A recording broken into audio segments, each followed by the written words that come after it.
আসসালামু আলাইকুম viewers, welcome back to my channel. ফিরে আসলাম আমার চ্যানেলে নতুন আরেকটি রেসিপি নিয়ে। আজকে আমি আপনাদের করে দেখাবো মাত্র একটি ডিম আর 1 কাপ আটা দিয়ে কিভাবে এত সুন্দর প্যানকেক তৈরি করবেন তার একটা রেসিপি নিয়ে। আশা করি আজকের এই প্যানকেকের রেসিপিটি আপনাদের কাছে অনেক ভালো লাগবে। তো প্যানকেক বানানোর জন্য প্রথমে একটা পাত্রের মধ্যে রুম টেম্পারেচারে থাকা একটা ডিম নিয়ে নিলাম। তারপর দিয়ে দিলাম এখানে হাফ কাপ পরিমাণ চিনি। তারপর দিয়ে দিলাম 1 চিমটি পরিমাণ লবণ, দিয়ে একটা হ্যান্ড হুইস্ক দিয়ে খুব ভালো মতো এটাকে মিক্সড করে নেব যতক্ষণ না চিনিটা গলে যায়।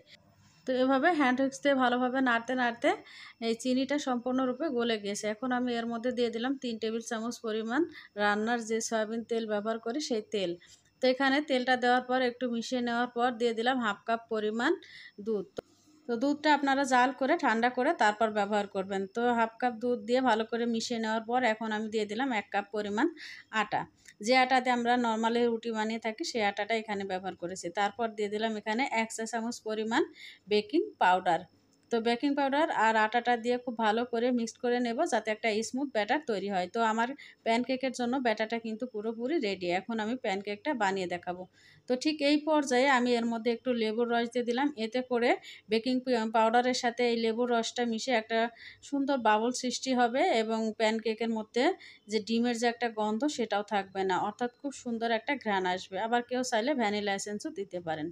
তো এখন আমি প্যানকেক বানাবো, এর জন্য চুলায় আগে থেকে একটা প্যান বসিয়ে গরম করে নিয়েছিলাম। এখন আমি এই যে চুলার তাপমাত্রা একেবারে লো করে দিয়ে কিছুটা ব্যাটার কিন্তু দিয়ে দিয়েছি।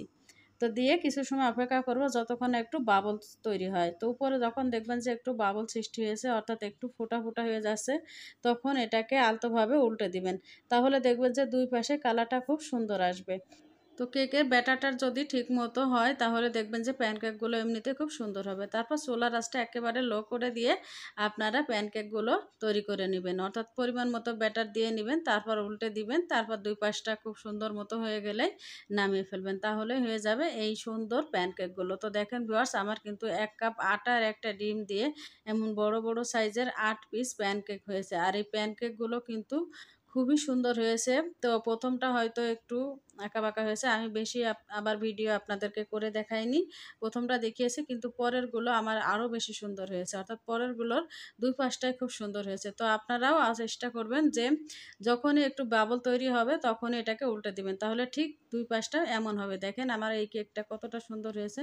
তো এভাবে আপনারা কিন্তু প্যানকেকগুলো তৈরি করে নিবেন। আর এগুলো ছোট বড় বা সবার অনেক পছন্দ হয়ে থাকে। তো ভিউয়ার্স, আশা করছি আমার এই আজকের প্যানকেকের রেসিপিটা আপনাদের কাছে অনেক সহজ লেগেছে এবং ভালো লেগেছে। সবাই অনেক ভালো থাকবেন।